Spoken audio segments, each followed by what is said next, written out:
Mustang is a special podcast production of Boise State Public Radio and the Mountain West News Bureau. Support for this series comes from Barbarian Brewing, who believes all it takes is a few untamed minds, a little elbow grease, and a few pints of beer to make true innovation happen. Well, my name is Mario Gonzalez. I'm Oglala Sioux tribal attorney, and I've represented the Oglala Sioux tribe for many, many years. So I'd just like to give a little description of the Oglala territories. The Oglala Sioux tribe is part of the Teton Sioux tribes, 7 Lakota-speaking tribes, and they occupied a territory with other tribes of 60 million acres recognized by Article 5 of the 1851 Fort Laramie Treaty. And that area encompassed portions of present-day North Dakota, South Dakota, Nebraska, Wyoming, and Montana. This broadcast was recorded right in the heart of these lands. And the Sioux were really reliant on horses prior to the reservation days because they had to hunt buffalo, and there were 2 big buffalo migrations in this area, one to the west of the Black Hills and one to the east of the Black Hills.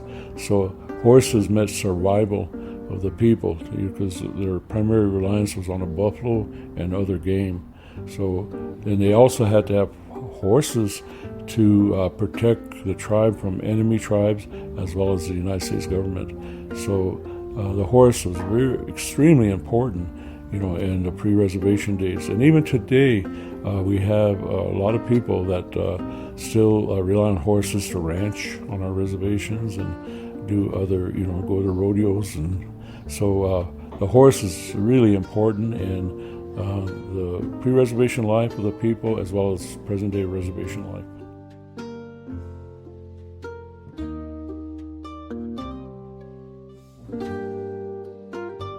You're listening to Mustang, a show about a wild horse learning the world of humans and a human learning the complicated world of Mustangs.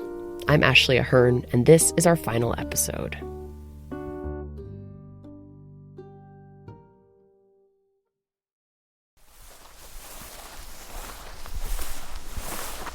I drove 1,000 miles to the Black Hills of South Dakota to spend time with Dr. Yvette Running Horse Collin.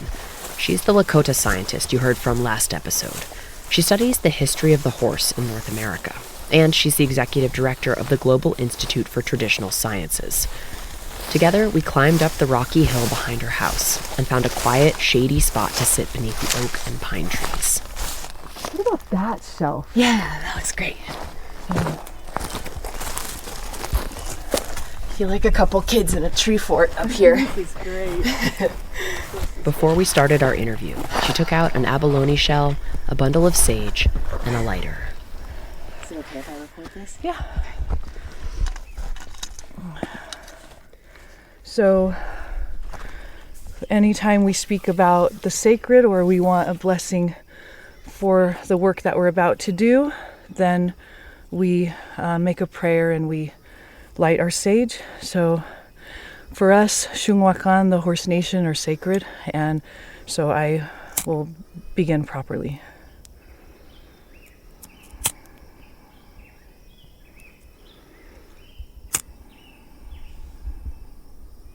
The smoke rose slowly, and Dr. Running Horse Collin fanned it toward her face.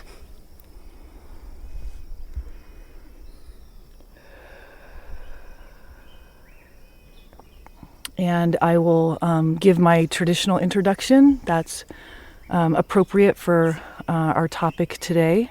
So, Tashunke iankewi himachiap miwakantiyosh pai eta wa'u. So that is my traditional Lakota name, and then I introduced myself within one of my Tiosh pai structures. So that was that.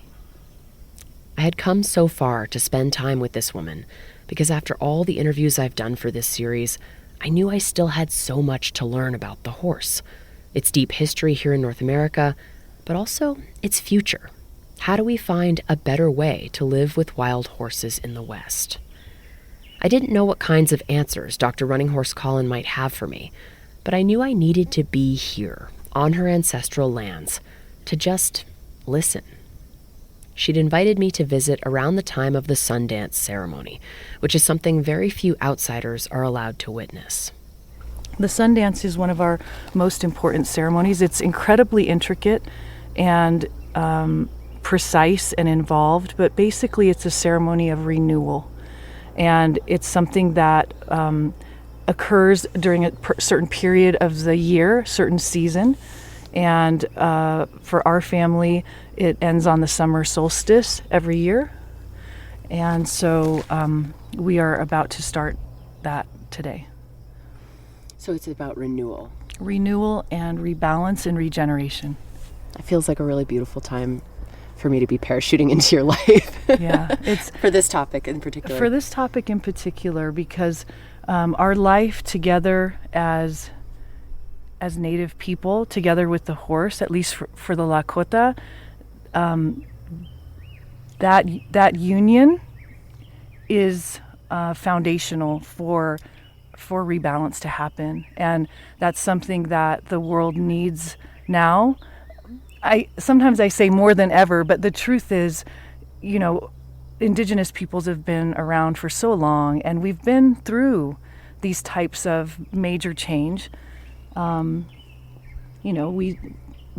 ancestors survived the Ice Age, and so we have understanding about how to navigate those systems. We had to learn, and so our scientific systems are very applicable today.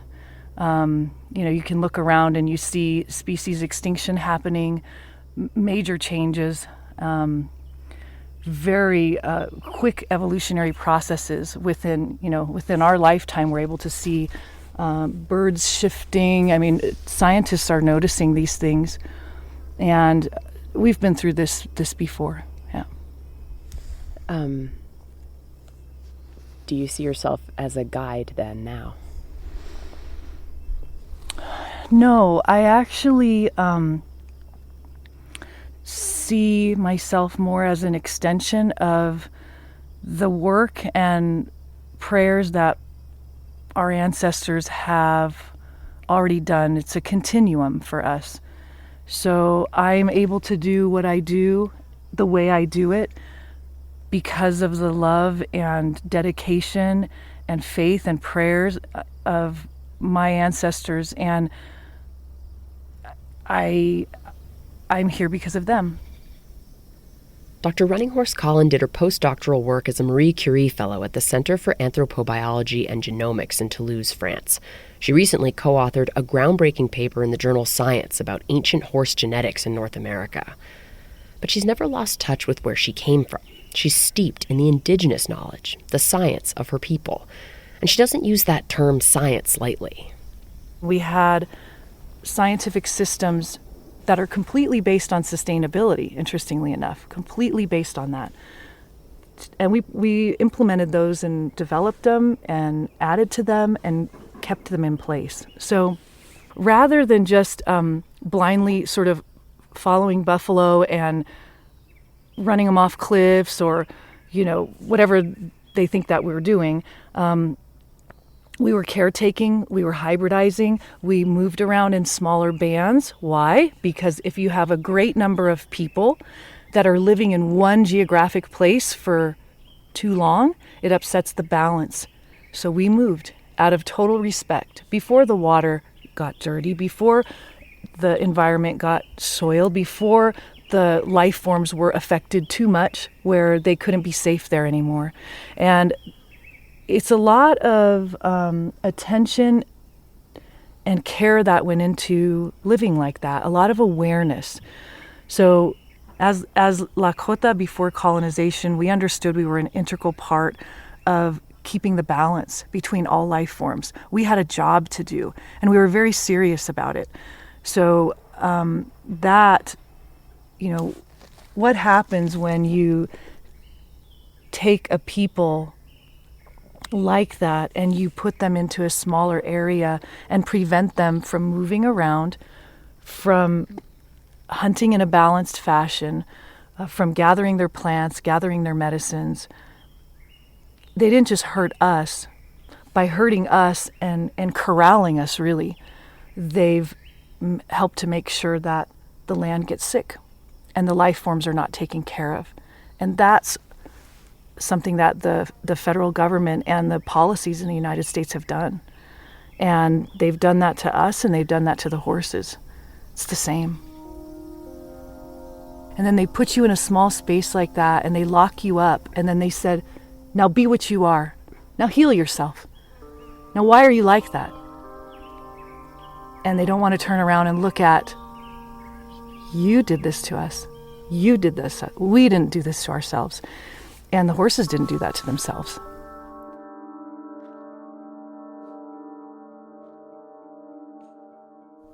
I'm sitting in the pine needle duff listening to Dr. Running Horse Collin, and I close my eyes. I'm thinking over my travels, recording this podcast series. I'm remembering in my mind's eye the piles and piles of horse manure I saw around sage-grouse leks in Nevada. I'm revisiting the overgrazed mule deer habitat, destroyed by all the horses that have crowded onto it with the deer. I'm seeing the pools of water and small springs that have been pawed by horses to get the last drops. But then my mind's eye is zooming out, and I'm seeing all the people who have moved in to share the landscapes of the West with wild horses, and the mule deer and the sage-grouse. They've come with their cows, who also must eat. They've built houses further and further into wild horse country, taking water and fertile land. They've emitted so much CO2 and other greenhouse gases that we, have changed the climate. We've made it less hospitable to so many life forms. And yet, we blame the horses for destroying the land. My ancestors had a really hard time. We have stories about this. We couldn't understand the colonial mindset because from our perspective, it was a suicidal culture. You can't eat up everything that you come across and not replenish. It literally makes no sense. So we're seeing the results of those policies today, and somehow people aren't making that connection. Or another way to look at it, we aren't aware of how disconnected we are from the natural world. We get a taste of that lost connection here and there in moments when we get out of the city for a hike or a walk in the park. I feel it every time I bury my face in Boo's mane and just smell him. But something is broken or philosophically out of alignment if you ask Dr. Running Horse Collin. That Western, European, whatever you want to call it, culture of extraction and taking permeates everything from how we live to how we manage public lands and wild horses. Many times in my reporting, I'd hear horses described as an invasive species by biologists or ranchers or others who worry that there are too many of them out there. And that word, invasive, it has a lot of power. If it's decided that something doesn't belong here, that can provide justification for how we treat it, how we manage it, or remove it. For the Lakota, that construct is completely false. Horses are not an invasive species. Quite the opposite, in fact. They're a sovereign nation. It's Shungwakan, it's the horse nation. They have their own nationhood status for us. We know they're a keystone species. So much of the health and balance of this land is based on their presence and the work that they do through their own biological systems. The horses belong here, just like these trees, just like these rocks. They belong here. So you take them away and you're going to cause extreme imbalance. And we're seeing that now. So as my grandfather taught me, he said, Tunkashila or Creator or God,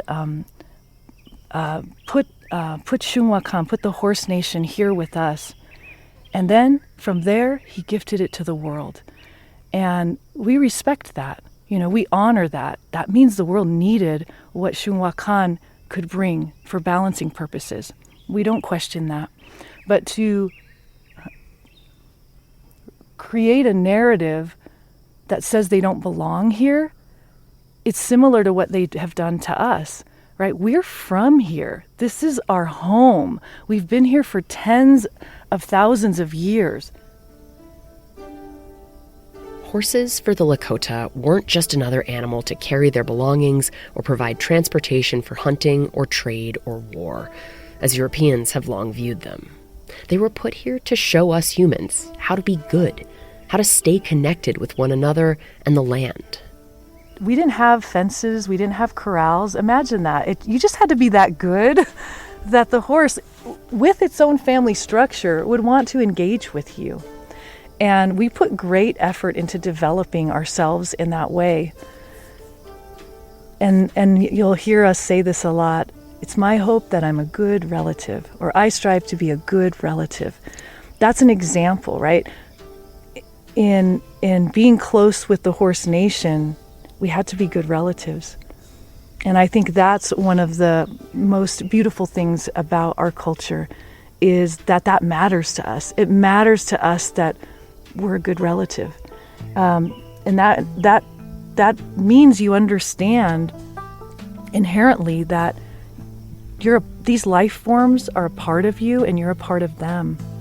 And your responsibility extends to them and across them. Dr. Running Horse Collin and I spoke for a couple hours that morning before the Sundance. And when we came back down the hill to her house, it was all a hustle and bustle as her family and friends prepared to go to the ceremonial grounds. At the kitchen table, her older son and daughter tied prayer bundles in long, colorful strands as the youngest son scampered around with the dog. Friends wrapped sage into circular headdresses. They gathered their feathered fans for dancing and their ceremonial pipes. Yes. And then they all piled into the car.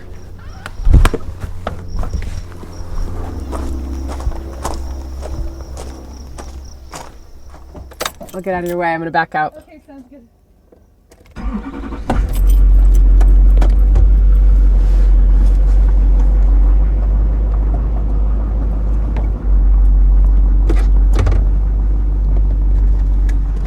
So I'm going to follow Yvette and her family to the ceremonial grounds, and I'm probably going to stop recording and just play it by ear, and I don't know how long I'm going to be there, but I will tell you how it goes in some form or another.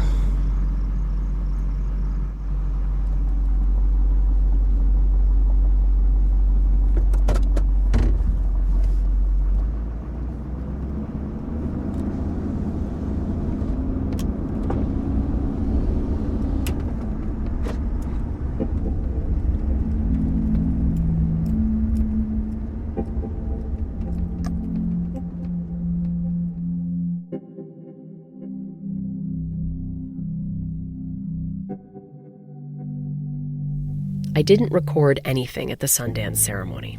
It would have been completely inappropriate to whip out a microphone at a sacred gathering like that. I can't share any details about the ceremony either, and I was only allowed to witness part of it. But I asked Dr. Running Horse Collin if it would be all right if I said a few things about the experience. I can say that it was a joyful time. Elders smiling at children running around in the sun. It was a celebration of life and connection with nature and with ancestors and with heaven. It was about gratitude and people coming together in a sacred circle and just dancing their hearts out, dancing their prayers and their hopes, dancing away sorrow and sickness. Tears rolled down my cheeks many times over those days, and I don't know exactly why, but they were not tears of sadness. I sat and listened to elders as they spoke to the younger generation and inspired them to be good relatives and to protect all life. It was just as Dr. Running Horse Collin said it would be, a ceremony about rebirth and renewal. In my time with her, she told me that the horse is one of the very few animals who can walk with humans in mind, body, and spirit. And just as with the ceremony, they're here to show us the way forward, to guide us on the path of rebalance and reconnection. The horse understands it's connected to everything. And when it loves completely. It's not hedging its bets or anything like that. We strove to learn from the horse. Actually, there's great power in that. In today's world, everybody's hedging their risk. Well, that one didn't give me enough of this, and so I'm not gonna open up myself to that. That's no way to go around the world, right? You're not gonna make much of a difference that way. And the horse is not like that. If you watch, it loves for life. And that is right. That's what Shungwakan was to us. If we did our part and let them do their part, we were a whole. And we together took care of this country. And we did a beautiful job together. And we can do it again. Dr. Running Horse Collin has gathered Mustangs from indigenous nations all around North America. She will bring them here to live out their days in her homeland in the Black Hills. They will guide the scientific research of her institute in collaboration with many others as she develops programs for young people to study the horses and how they interact in their family groups. There'll be language immersion programs on the land with elders. People will gather data and plant certain plants and medicines that have evolved with horses over thousands of years. They will do the ecological research that will help all of us find ways for humans and horses to coexist in the future as they did in the past.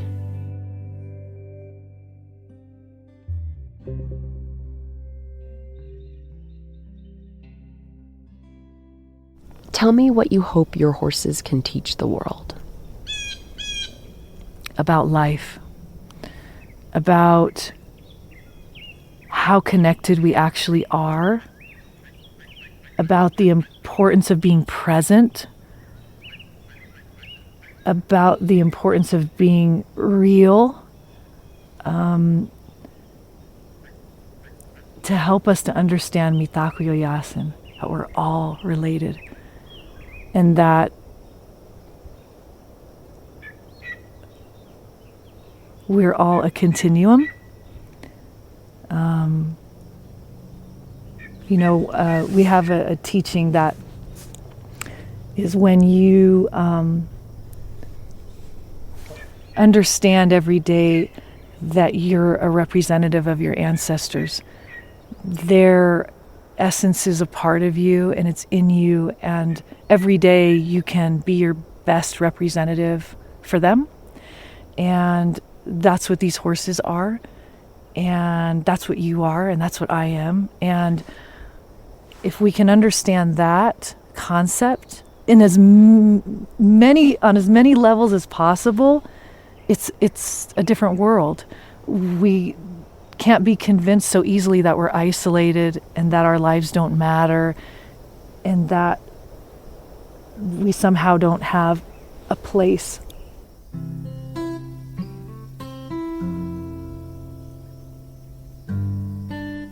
When I came home from South Dakota, I went to Boo in his pasture and I sat down. I told him all about my travels, all the things I'd learned, and he just stood over me and closed his eyes. I have learned so much from this horse. He's shown me how to be fully present, to be real, to listen and be attentive and patient. But mostly, every day, he shows me how to be good. He's so simply good, even when he's naughty once in a while. And he loves completely. I wish I could say, after all the interviews and the research I've done for this series, this journey I've been on with Boo, that I have a set of solutions, a plan for what we do about the 80,000 wild horses out there and the 50,000 that are living out their days in government holding pens. I don't. But I will say I see them differently now. They're a symptom of a much bigger problem that lies within us and our broken relationship with the natural world. I guess that's what this whole Mustang issue needs more than anything when I think about what Dr. Running Horse Collin was saying. It's for everyone to feel like they have a place in finding balance and a way forward together, and to come at it with love and perhaps a bit more trust in one another, as horses do, as Boo does.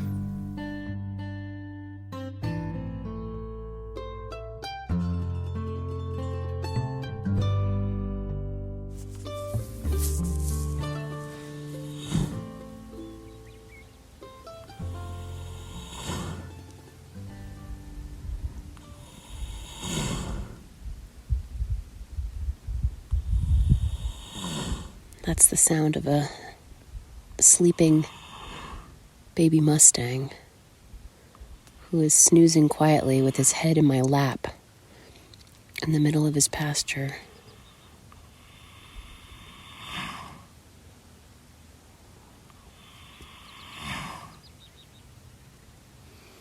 It's hard to believe we've been together for 1 year, me and Boo. A little more than a year. Before that, he was wild. Running around in the open sagebrush. Not really trusting humans or wanting much to do with us. And now he hardly looks up when he's napping, and I come and sit with him. And he just puts his giant head right on my lap. And it's the most beautiful gift to be trusted like that. I don't take it lightly, boo-boo. Oh, I know. Such a good nap and a fart. Yeah, it's a good life. It's a pretty good life for this guy, I'm pretty sure. Pretty glad he's sharing it with me. I love you, baby horse. Good boy.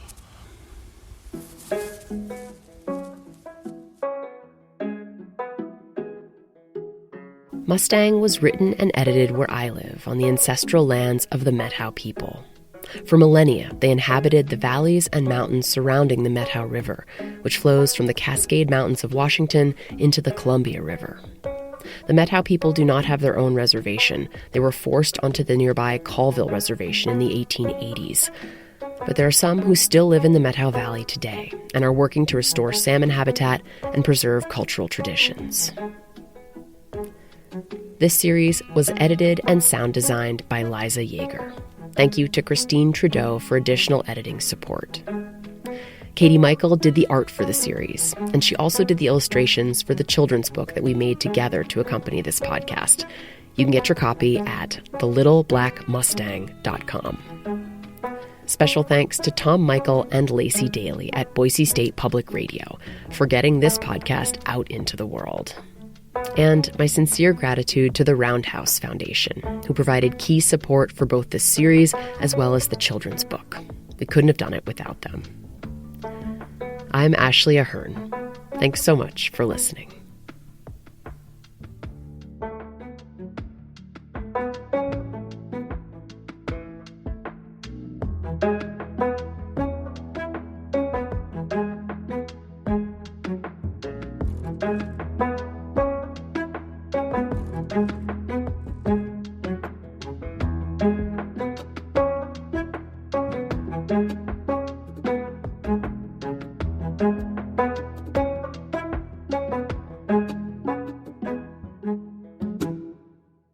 Did you know you are physically adapting to all your swiping, scrolling, and tapping?